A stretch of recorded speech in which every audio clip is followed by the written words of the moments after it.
Hello ladies and gentlemen, my name's Shadow Wraith, and today I'm going to be reviewing the Halls of Thranduil. So, basically, with this review, I'm going to go over each and every one of the units and heroes and stuff like that, tell you what I think of them, and then at the end, I'm going to do a competitive overview, how I would play them, how I've seen people play them, and whether I think they're competitive or not. And I don't play Thranduil's Halls that much, but I do know a lot of people who do play Thranduil's Hall to a relatively high level where they will bring them to events and do quite well with them. So I do kind of know what I'm talking about when it comes to Thranduil's Halls. I've won a fair few games with them, so yeah. Anyway, let's start out with the army bonus. The elves of Mirkwood are not like their kin. They are less wise and more dangerous. Mirkwood rangers from this force do not count towards the army's bow limit. That's fantastic. Additionally, whilst they are within 3 inches of Thranduil, all Palace Guard captains, Mirkwood elf captains, Palace Guard, Mirkwood cavalry, and Mirkwood elves also gain +1 to their wound rolls when making strikes. That is a phenomenal army bonus because the one thing that elves struggle with is, wounding, because they're all basically strength 3. They're high fight, they can win fights, but they struggle wounding. And that just sorts it right out. That's fantastic. I mean, it's only 3 inches of Thranduil, so kind of like a 6-inch, circle, because it's 3 inches either side of him. So it's still good, but yeah. So there'll be 1 point where you're killing quite a lot. But that's not all they do. It gets pretty crazy from here. So we'll start with the big man himself, Thranduil, King of the Woodland Realm, and he's 100 points. And a hero of legend. So what do we get for 100 points? We get a fight 6 model with a 2+ shoot value, strength 4, defense 4, 2 attacks, 3 wounds, courage 6, 3 might, 3 will, and 3 fate. Now, the 2 attacks and defense 4 is pretty naff, but hey ho, he only comes with an elven made sword and elven cloak, so he's not wearing any armor. But he comes with heroic accuracy, heroic strike, strength and defense. So my 2 favourites right there. Fantastic. Love strike, love defense. And that's a lot of heroic actions for a 100-point hero with 3 might. And all the shenanigans he pulls with the army bonus. That's quite cheap in my opinion. I think he's quite cheap. And he's a hero of legend. You can give him an additional elven made sword for 30 points. And what that does is, when he's equipped with it, he increases his attacks to 3. Awesome, sorts that out. His fight value goes up to 7. Oh my goodness, that is fantastic. Fight 7 is pretty big on a hero. There are not many heroes that are over fight 6. So that is absolutely terrifying. You've got Azog, who's fight 7. And obviously you've got like Gil-galad, who's fight 9. But most of the other heroes that you'll come up against will be fight 6. Mainly. Not all of them, obviously. But additionally, whilst he's got the infantry keyword, so not on his Elcor horse, he gets Blade Lord. So basically what Blade Lord does is he receives +1 attack for every model that he's in combat with after the first model. So as an example, if he's in combat with 3 models, he will gain 2 extra attacks, because you ignore the first model he's in combat with, but he's got 2 extras on him, so he gets +1 for each of them. And there's no limit to it, and it's only models that are in contact to him, so speed supports and stuff like that don't count. But that's still pretty nuts. That's really good. So if you can squeeze, 5 guys? Can you squeeze 5 guys onto him? Probably. Say 4, that's 3 extra attacks, so he's rocking up with 6 attacks. It's disgusting. Oh my god. I love it. That's 30 points as well. Definitely worth bringing. He's got the Circlet of Kings, 25 points, and what that allows you to do is cast the magical power Aura of Dismay, which basically gives you a 6-inch aura of causing terror, and Nature's Wrath once per game. Nature's Wrath is a 3-inch aura that knocks everyone prone. So you can do these once per game, and they automatically cast without using any will, and if people try and resist it, it counts as you have cast it on a 6. So that's pretty good. That's pretty good. 25 points, because it's really scary, because he's got these 2 instant casts. More Nature's Wrath is scary. especially before the nerf. 6-inch range. Oh my, it was horrendous. Then you can give him the Elk for 20 points. It's move 10, fight 4, 5 plus shoot value, strength 4, defense 5. Defense 5 is really good. No attacks, but it's got 2 wounds as well. Defense 5 at 2 wounds is pretty solid. And courage 4. And whilst he's riding it, when Thranduil charges, his strikes are resolved at strength 5 instead of 4. That's really good. That makes it hard to pick between Blade Lord and that. But you get both if you get dismounted, so it's a win-win. You can give him heavy armor for 10 points, which I suggest you do, because otherwise you're just going to die. You want to be defense 6. Otherwise bows are just going to kill you. You give him a horse for 10 points, or an elf bow for 5 points. And that is Thranduil. He's got special rules, which are Expert Rider, Fleet Foot, and Woodland Creature. So nothing's slowing him down. Then we've got Legolas Greenleaf, Prince of Mirkwood. He is 95 points, and for that you get a Hero of Valor. He is Fight 6 with 3 plus shoot value. That still hurts my soul that he's a 3 plus shoot value because he's Legolas. I always thought he'd be a 2-up. Would that make him overpowered? I don't know. It just seems he would be a 2 plus shoot value, just because of what he does in the films and stuff, but hey ho. He's strength 4, defense 5, 2 attacks. That's pretty low for a 95 point hero. 2 wounds, courage 6, and he's got 3 might, 2 will, and 3 fate. He comes with armor, an elf bow, and elven made daggers. So he's got 2 daggers, but he's only got 2 attacks. Okay. So he's got heroic accuracy and heroic strike, and his options, you can give him an elven cloak for 10 points, a horse for 10 points, or Orcrist for 10 points. And basically what Orcrist does is it gives you Uruk-hai Bane, Orc Bane, Goblin Bane, and you cause terror to all those as well. So it's okay. It's a pretty good sword. Because a lot of people do use Orcs, Goblins, or Uruk-hai. Special rules, Woodland Creature, I've said that. And we've got the Deadly Shot, which is his big, like, trademark ability, pretty much. You can either fire 3 shots with his bow. You can shoot at different targets or all at the same target. Doesn't matter, but they hit on 3+, take in the ways as normal, stuff like that. Alternatively, you can do a single shot, a super shot. And this always hits on 2+, regardless of in the way tests. And you can shoot into combat with it. And it ignores any modifiers. So he'll always hit on a 2+. And if you shoot a cavalry model, you can either shoot the mount or the rider. Now, this is the only use I can think of him for, because he's quite handy at shooting off, like shooting hero mounts from under their feet, with his strength 3 elf bow. Or, if you get lucky, you can snipe a banner at the back that your opponent has misplaced, so he's not in base contact with anyone else. They are literally the only 2 things I would use him for. They're really good things, but Legolas is not my favourite hero. He seems quite expensive for just that ability.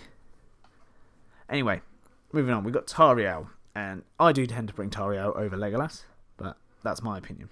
A lot of people prefer Legolas. She is 85 points. She's a hero of Fortitude, so slightly lower on the hero tier. She is Fight 6, which is the same as Legolas, 3+ shoot value, strength 4, defense 5, 3 attacks, so she's got an extra attack than Legolas. She's got 2 wounds, courage 6, she's got 3 might, 2 will, and 3 fate. So pretty much her stat line is better than Legolas's, for cheaper. She's got armor, elven made daggers, and an elven cloak. So she takes an elven cloak instead of the elven bow, what Legolas has. She's got heroic accuracy and heroic strikes, exactly the same heroic actions. And you can give her an elf bow for 5 points. She's got Woodland Creature, and she's got Blade Mistress. Now, this active ability basically is the same as Blade Lord. So, she receives an additional attack for each enemy model she is engaged with after the first. This bonus is determined at the start of the fight and lasts until all strikes from the fight have been resolved. That is horrible. That is so good. And then she's got Vengeful Fury. So, if Killy, the dwarf champion of Erebor, is in your army and is killed, Tauriel's strength immediately increases to 5 and her defense is reduced to 4 for the remainder of the battle. Now, I know people who bring Killy literally just to throw him into the biggest, hardest, meanest thing in the enemy army, to watch him die and get their Tauriel to go absolutely mental. That is strength 5 with Blade Mistress. You're going to be killing a lot of things. That is... oh, that's delicious. I love it. Such a cheesy tactic, but it's brilliant. Then, we've got Palace Guard Captain. 75 points for a Hero of Fortitude. And probably one of the most crazy captains you can get in this game.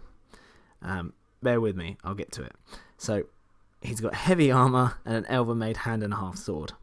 He's got Heroic March because he's just a captain. Okay? And he can have a shield for 5 points. I'm going to get to his stat line. Okay? He's Fight 6, Strength 3 plus shoot value, Strength 4, Defense 6, so Defense 7 with a shield, 2 attacks, 2 wounds, and Courage 6. And he's got 2 Might, 1 Will, 1 Fate. He's got Woodland Creature and Bodyguard, so he's not taking Courage tests. And this is where he becomes absolutely crazy. In case you don't know, he's got something called King's Guard as an ability. Whilst within 3 inches of Thranduil, King of the Woodland Realm, this model receives a bonus of +1 to their fight value. That is absolutely nuts.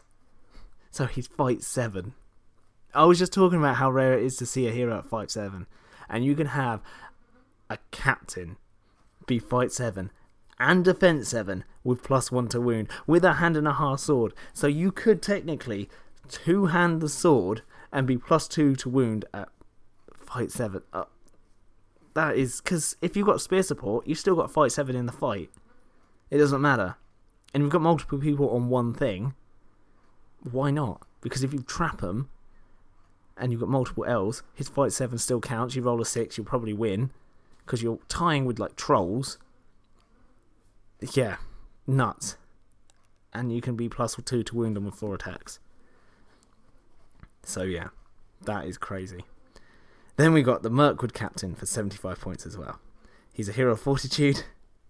He is Fight 6, 3 plus shoot value, Strength 4, Defense 6, 2 attacks, 2 wounds, and Courage 6. 2 Might, 1 Will, 1 Fate. He's got heavy armour and Elven-made glaive. The glaive can be used as a spear or a hand and half sword. Alternatively, you can shield with it. So you can use the shielding special rule. That's pretty cool. He's got Heroic March and he's got Woodland Creature. Pretty cool. Yeah, not bad. Then we've got the Mirkwood Ranger Captain for 75 points, who's also a Hero of Fortitude. We've got Fight 6, 3 plus shoot value, Strength 4, Defense 4, 2 attacks, 2 wounds, and Courage 6. He's got 2 Might, 1 Will, 1 Fate, an Elven-made bow, an Elven-made daggers, and an Elven Cloak. An Elven Cloak inbuilt is really cool, so you get the Stalk Unseen special rule.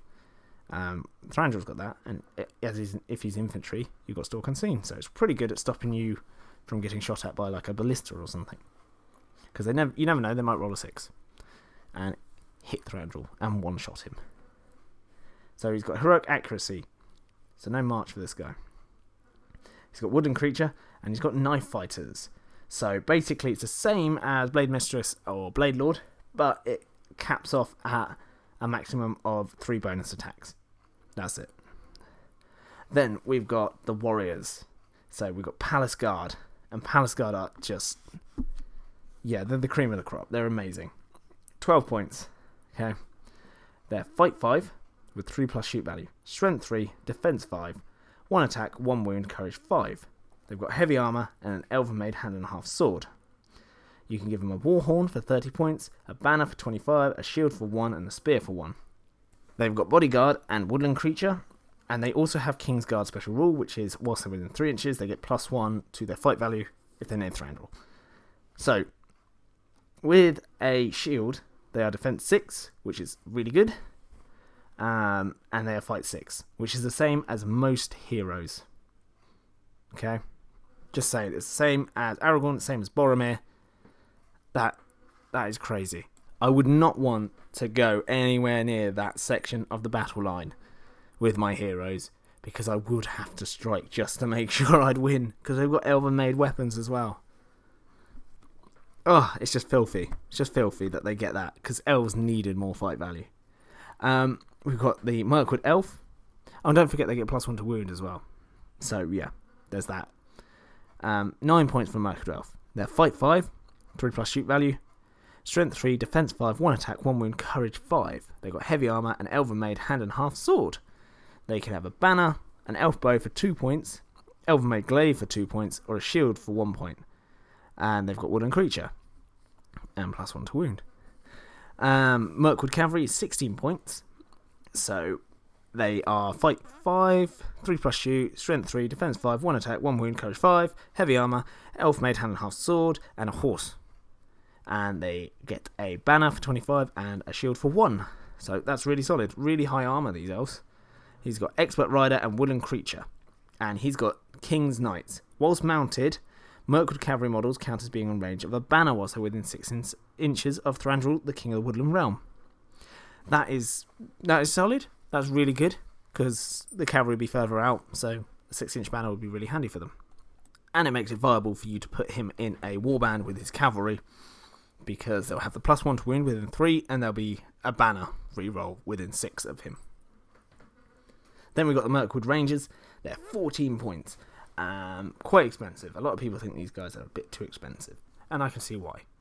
They are Fight 5, 3+ shoot value, Strength 3, Defense 3. Defense 3 is horrendous. Oh my god.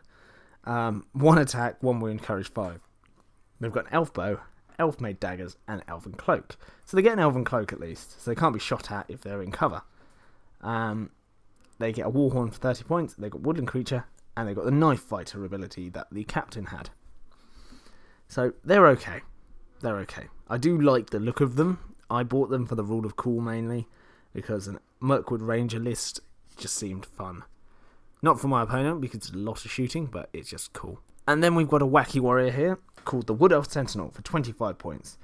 Fight 5, 3+ shoot value, Strength 3, Defense 3, 2 attacks, 1 wound, Courage 5. And he comes with an Elven Made Sword, Elf Bow, and an Elven Cloak. Now, he's got Woodland Creature, and he's got Enchanting Song.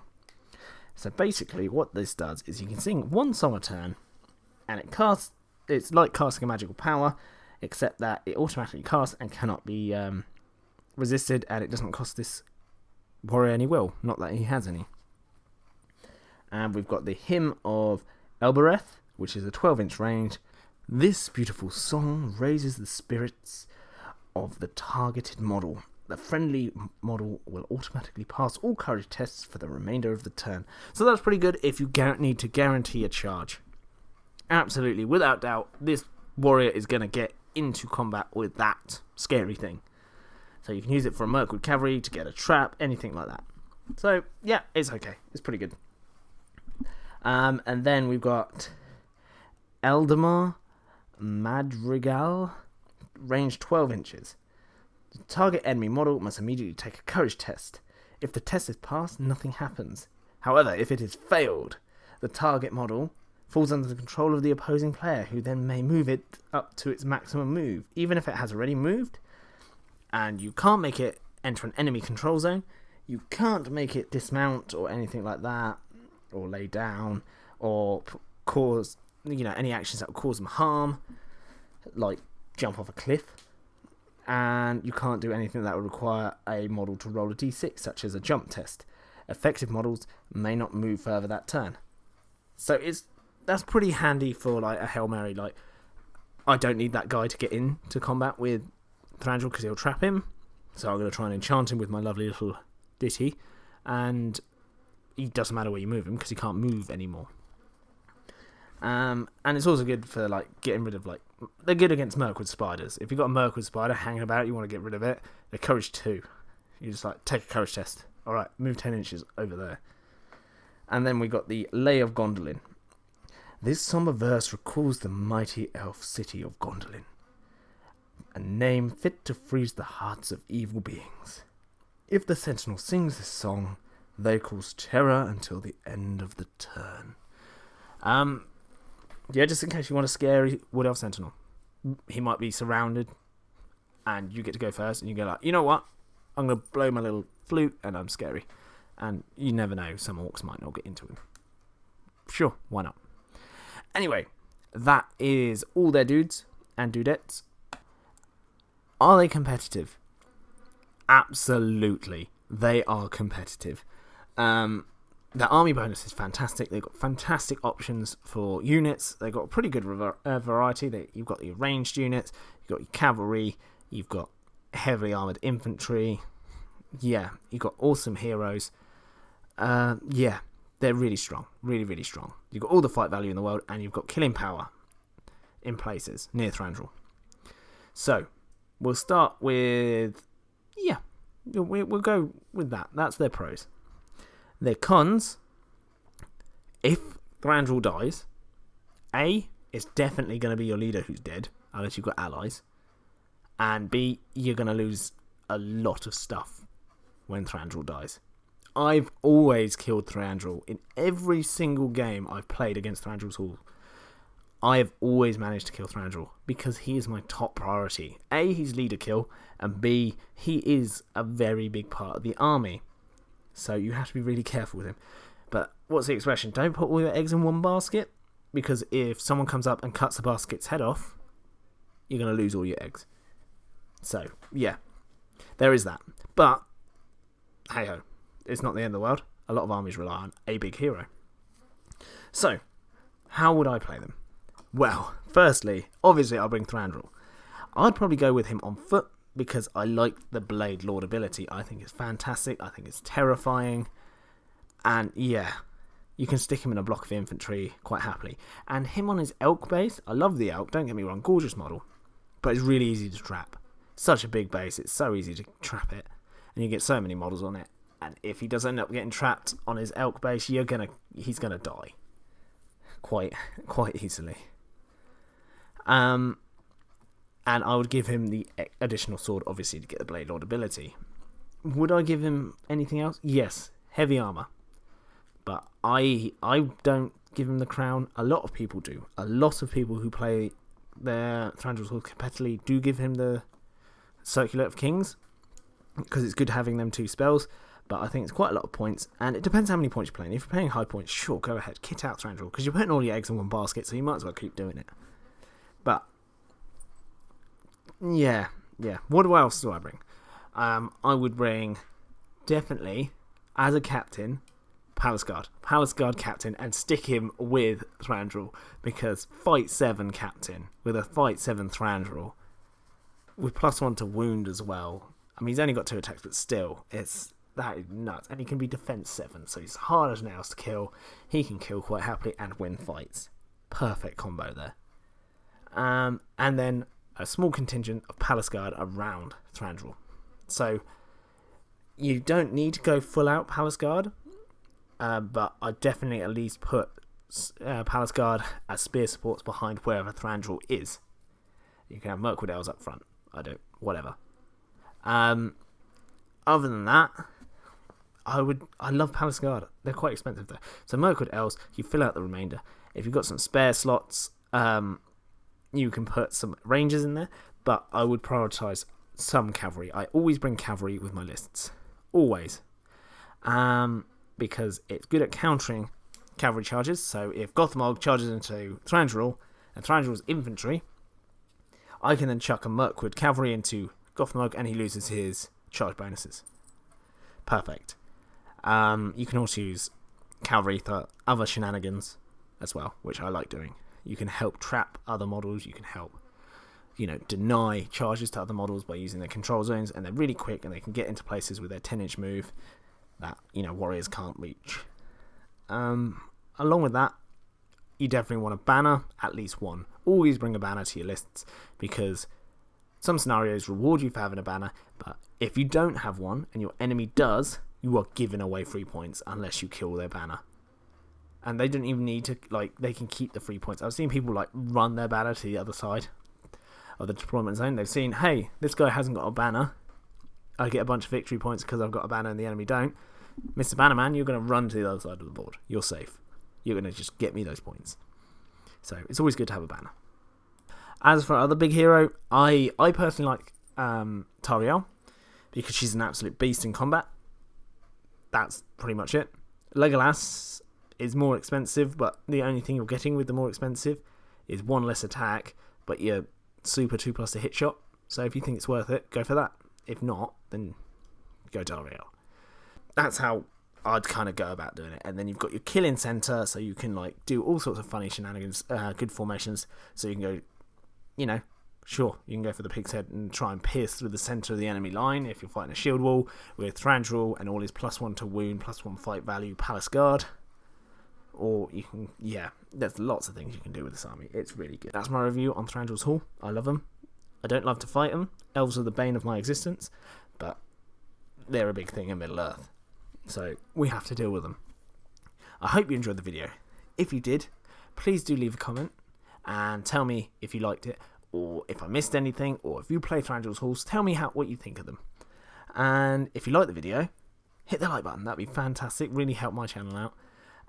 But even if you don't, I still hope you have an absolutely fantastic day, and I'll see you in the next video.